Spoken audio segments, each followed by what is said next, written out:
morning students. Welcome to Shahid Pramod B.Ed College 4-year integrated course. Your subject is zoology and topic coral and coral reefs. Okay, अब मैं आप लोगों को बताऊंगी corals क्या है.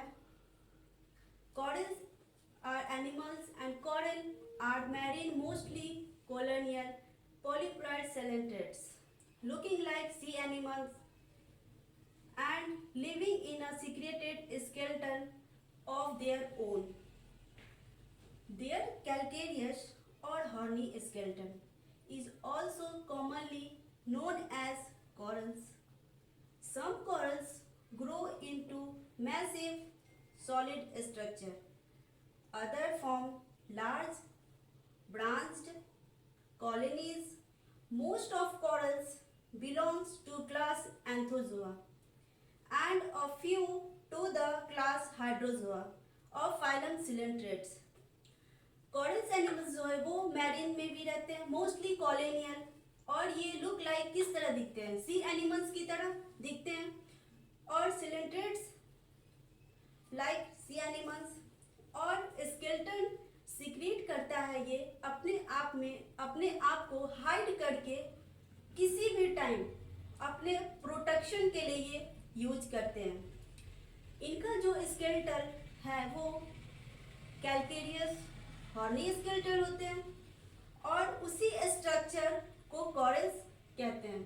अब मैं आप लोगों को बताऊंगी कॉरल्स के टाइप. कॉरल्स तो समझ गए क्या है, कैसे क्या है, किसका स्ट्रक्चर कैसा है, कैसे क्या करता है. अब तो पूछोगी मैम इसका स्ट्रक्चर मतलब टाइप्स भी बताइए, तो मैं एक एक करके आप लोगों को इसका टाइप्स बताऊंगी. अब जैसे कि मैं आप लोगों को बताई टाइप्स ऑफ कॉरल्स, तो मैं एक एक करके इन्हें डिस्क्राइब करूंगी कि क्या, कैसे और क्या. जैसे थ्री टाइप्स के होते हैं, तो सबसे पहले हम आपको फर्स्ट बताऊंगी हाइड्रोजोआ कॉरल्स. ठीक है, तो हाइड्रोजोआ कॉरल्स किस ऑर्डर में आते हैं? Hydrocorallia includes few genera like millepora which are colonial and secrete massive branched calcareous exoskeleton. These are found in coral reefs with other corals. Skeleton is secreted by a modified epidermis called calicoblasts layer. Living within the skeleton occurs two types of polyps: large feeding gastrozoid and defensive dactylozoids.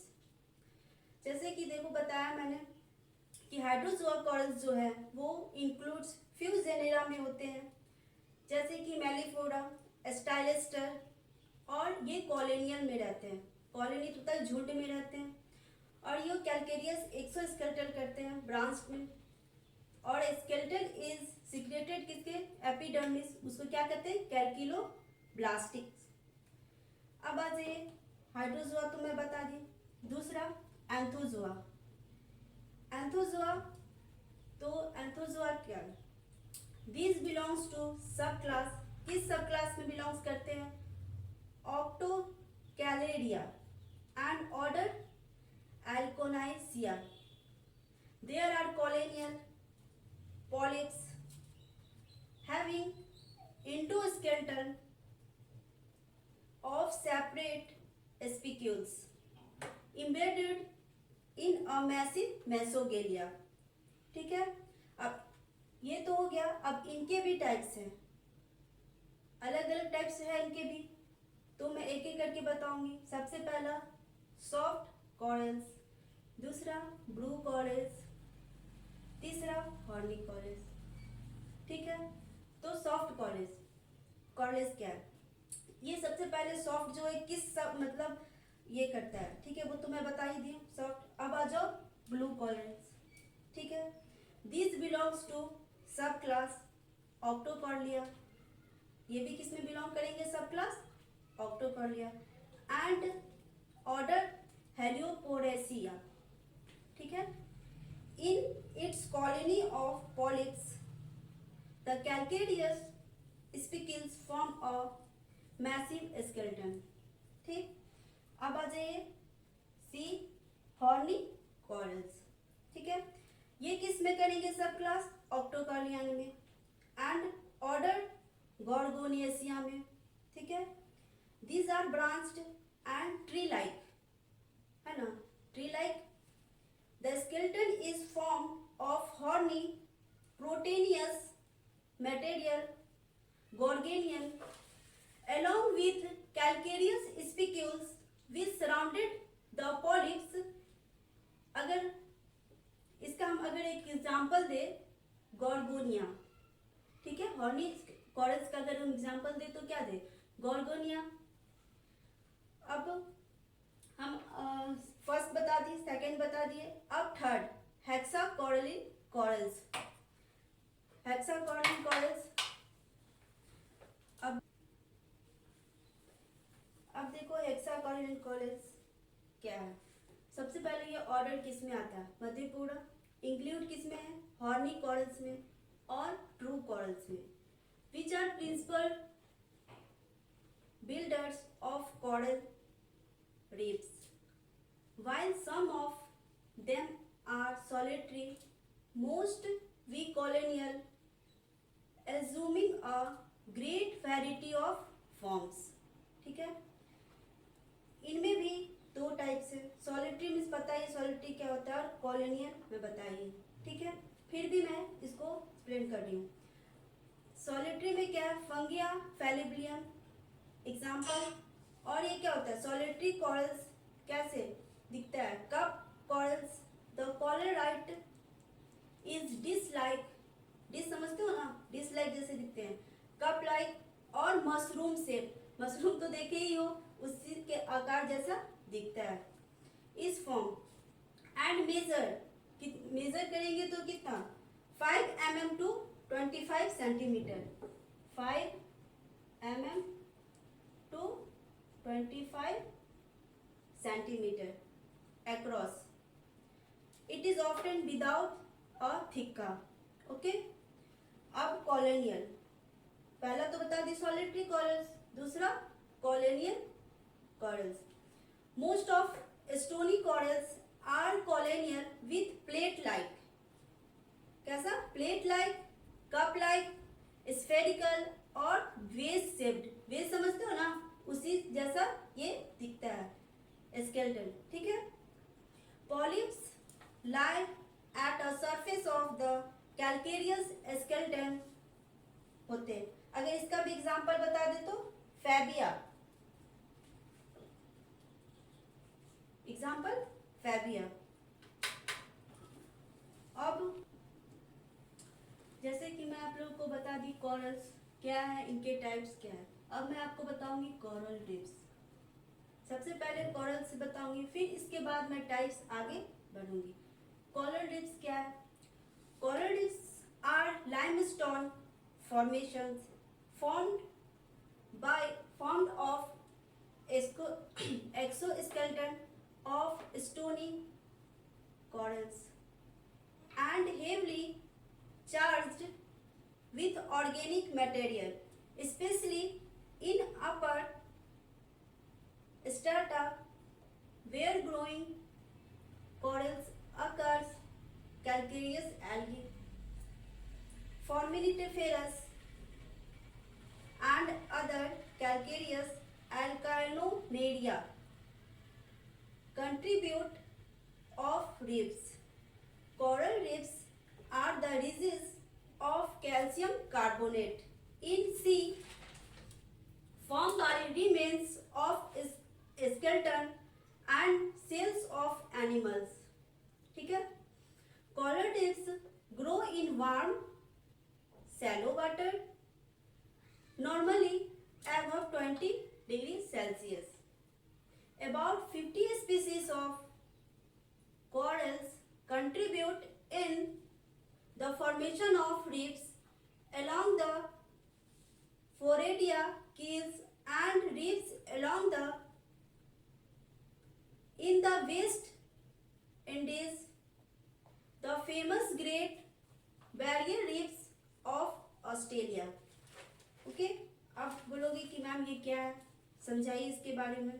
तो अब सुनिए, coral जो है वो colonies polyps जो कि building से लगातार साइज इंक्रीज होते रहता है और एक एक्सटेंसिव मासेस के फॉर्म में आता है। क्या होता है? एक एक्सटेंसिव मासेस के फॉर्म में आता है। उसे हम जो यूज होगा उसे हम क्या कहेंगे? कोरल रीफ्स बोलते हैं। ठीक है, बेसिकली कोरल रीफ्स जो है वो कैल्शियम कार्बोनेट के रिजेस या माउंटेन होते हैं जिनकी अपर सरफेस सी के निकट क्या है? निकट है। कैल्शियम कार्बोनेट जो है वो कोरल पॉलिप्स से सिक्रीट होता है और जो रिप्स ग्रो होंगे वो वार्म सैलो वाटर से होंगे। कितना? Normally 20 degree Celsius. कितना? Normally 20 degree Celsius. ठीक है, कोरल रीफ्स तो समझ गए आप लोग। अब इनके टाइप्स पे आ जाइए, टाइप्स ऑफ कोरल रीफ्स। ठीक है, the coral reefs are 3 kinds of depending on how they formed. Okay, number 1 fringing reefs, number 2 barrier reefs, number 3 atoll. अब मैं आपको एक एक करके आगे बढ़ाऊंगी। Number first fringing reefs. Fringing क्या? ठीक है, कोरल रीफ्स जो है वो line close to source of some volcanic island और part of some continent are turn fringing reefs. ठीक है, a fringing reefs may extend out to a distance of quarter mile from the shore with the most active zone, okay, of the corals growth facing the sea. This seawards zone is commonly called the edges or front. A shallow water channel 50 to 100 meters. A shallow water channel 50 to 100 meters broad lies between the reef edges and shore. It is largely composed of corals, sand, mud, dead and living corals, colonies and other animals. देखिए, fringing reefs जो है, fringing reefs को source reefs भी कहा जाता है। ठीक है, फ्रिंगिंग रीफ्स को क्या कहा जाता है? सोर रीफ्स भी। ठीक है, क्योंकि ये सोर रीफ्स क्यों कहा जाता है सोर्स पे? क्योंकि ये सोर्स पे पाया जाता है, इसलिए इसे हम सोर रीफ्स भी कहते हैं। फ्रिंग एरिया ऐसा एरिया है जो न कि पूर्ण रूप से ओसेनिक फ्रिंग एरिया ऐसा एरिया है जो न कि पूर्ण रूप से तो ओसेनिक एरिया है और ना कॉन्टिनेंटल एरिया है। उस एरिया में रीफ्स का डेवलपमेंट देखने को मिलता है, इसलिए इसे हम फ्रिंगिंग रीफ्स कहा जाता है। किसलिए कहा जाता है? समझ गए कि क्यों कहा जाता है फ्रिंगिंग रीफ्स? और देखिए, ये तट के निकट 400 मीटर तक सागर में ये तट के निकट 400 मीटर तक सागर में फैले हुए रहते हैं और इनका जो एक्टिव जोन होता है वो समुद्र के तरफ होता है, इसलिए इसे एडिस और फ्रंट भी कहा जाता है। और इसमें देखिए 50 to 100 का जो सैलो वाटर है, 50 to 100 का जो सैलो वाटर है वो चैनल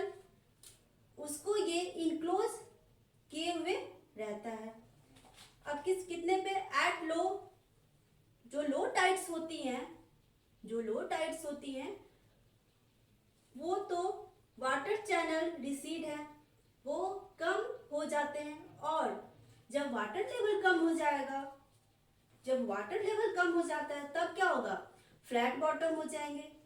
फ्लैट बॉटम दिखाई देने लगेगा ना जब वाटर लेवल कम होगा, तो है कि नहीं। जब वाटर लेवल कम होगा तो फ्लैट बॉटम दिखाई देने लगता है, इसलिए इसे हम क्या कहा जाता है, रीफ फ्लैट बोला जाता है।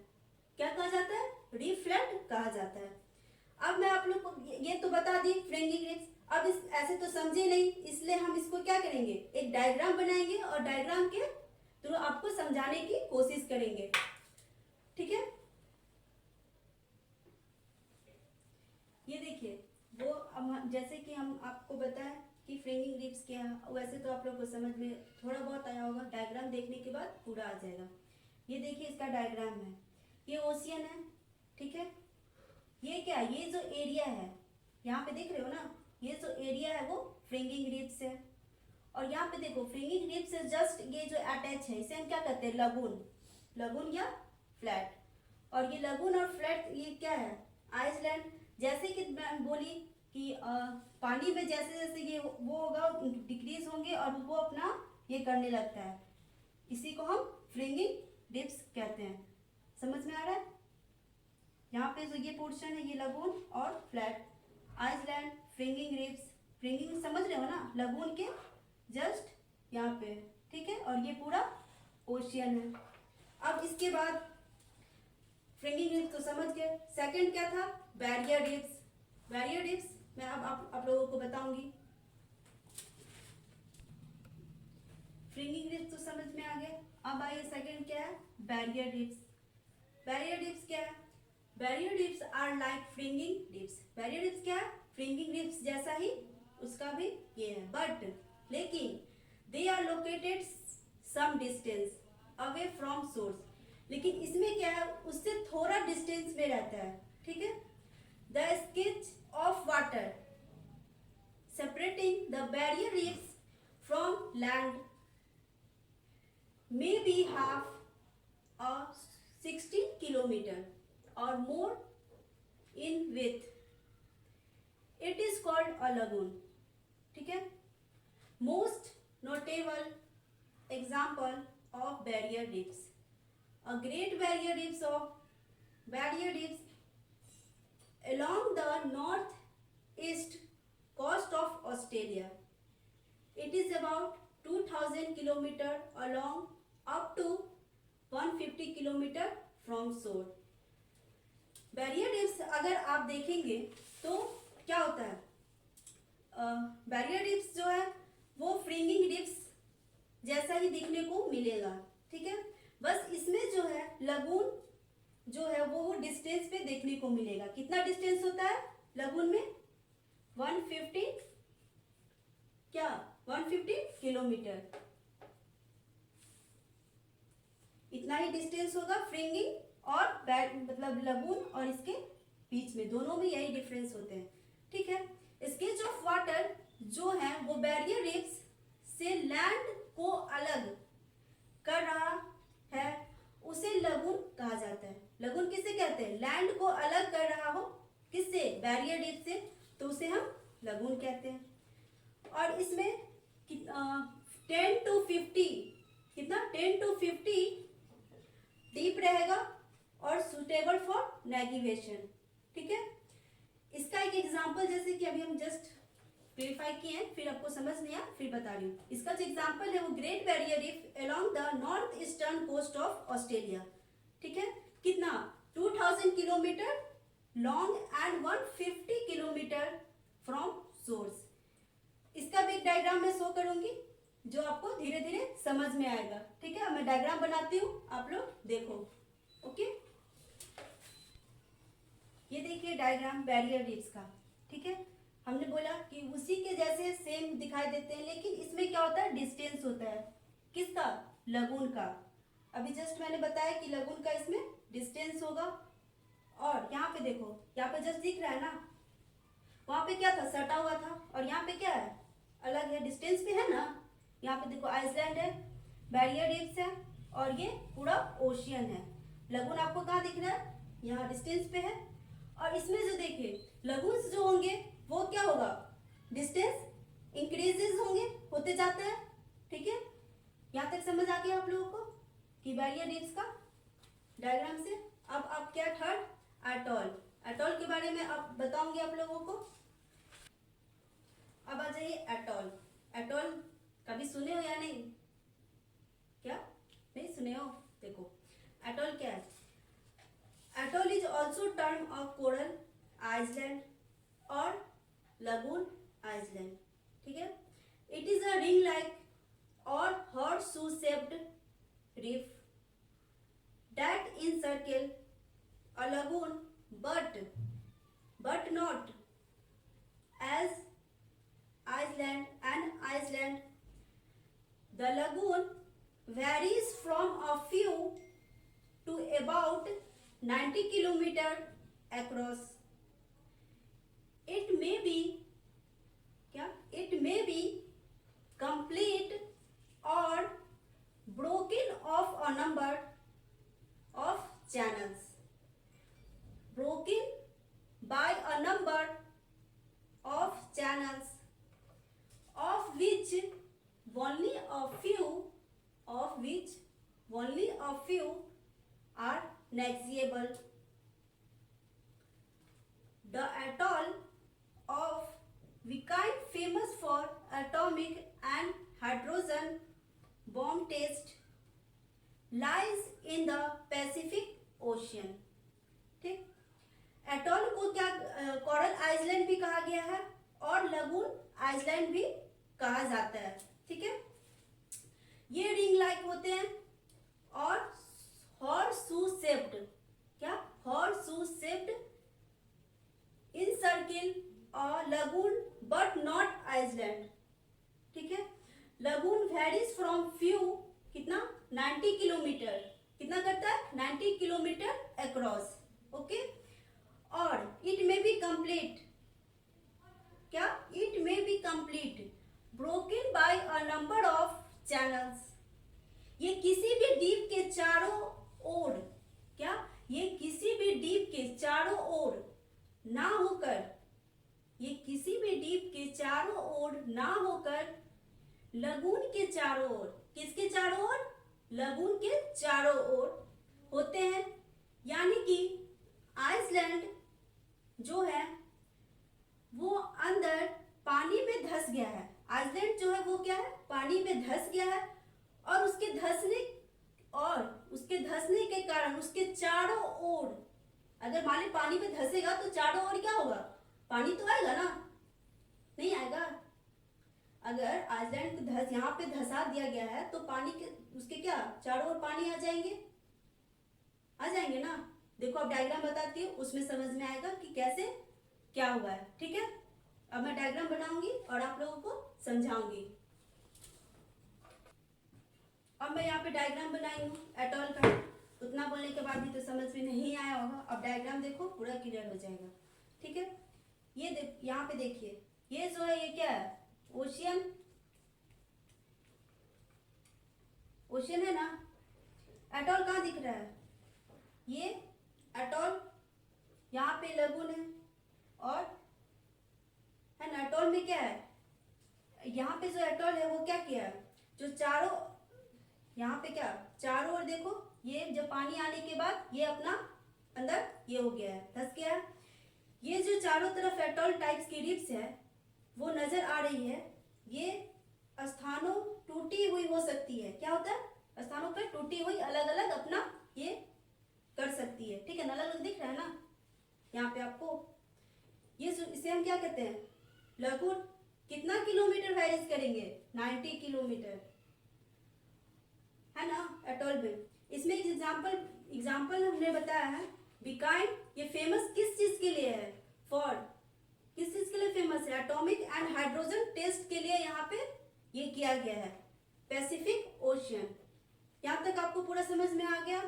फर्स्ट क्या था, fringing reefs, second barrier reefs, third atoll. यहाँ पे कोई दिक्कत नहीं होनी चाहिए। ठीक है, अब आपको बताऊंगी फॉर्मेशन ऑफ कोरल रिप्स। अब देखिए यहाँ तक तो आपको कोई दिक्कत नहीं है। अब आगे मैं बढ़ती हूँ फॉर्मेशन ऑफ कोरल रीफ्स।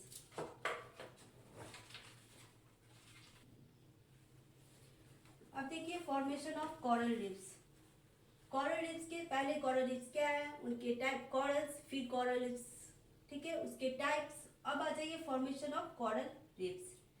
सबसे पहले फॉर्मेशन जानते हैं, ठीक है। Many theories have been advanced to explain coral reefs formation, but none are entirely satisfactory. Two theories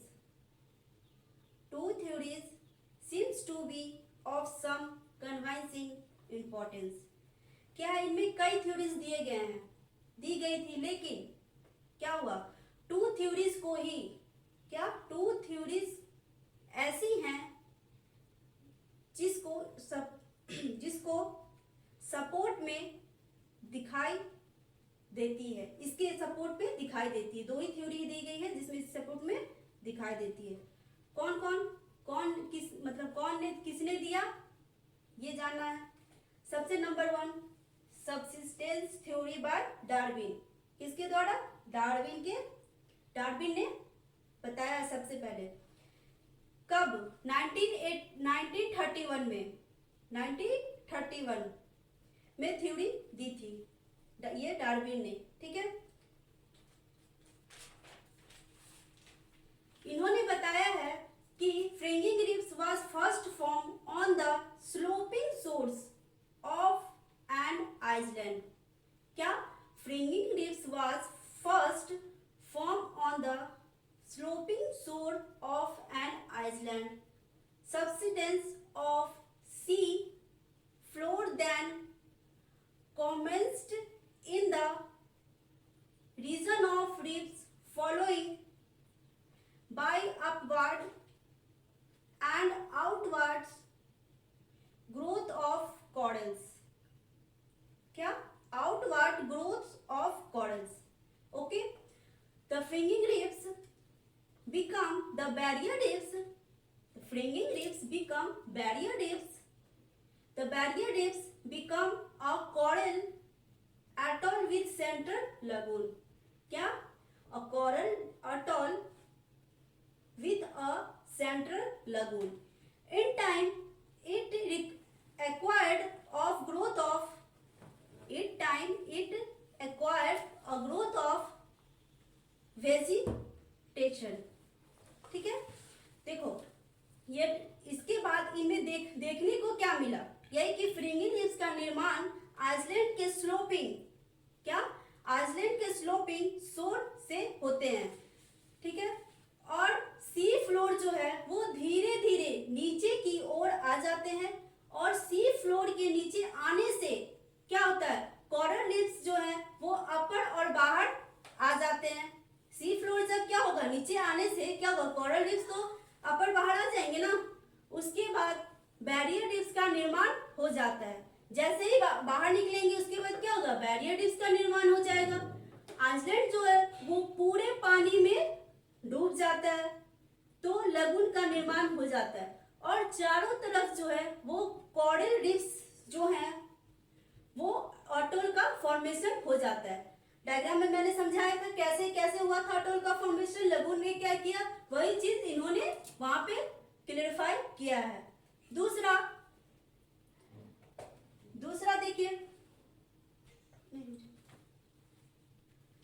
first तो समझ के आप लोग सब्सिडियरी थ्योरी बाय डार्विन का तो आप लोग को समझ में आ गया। दूसरा क्या है, glacial control theory by Daly. अब डैली ने देखिए क्या कहा है, ठीक है। डैली ने बताया है accounts for the lowering of ocean level by the withdrawal of water for glacial formation. This resulted in the exposing of several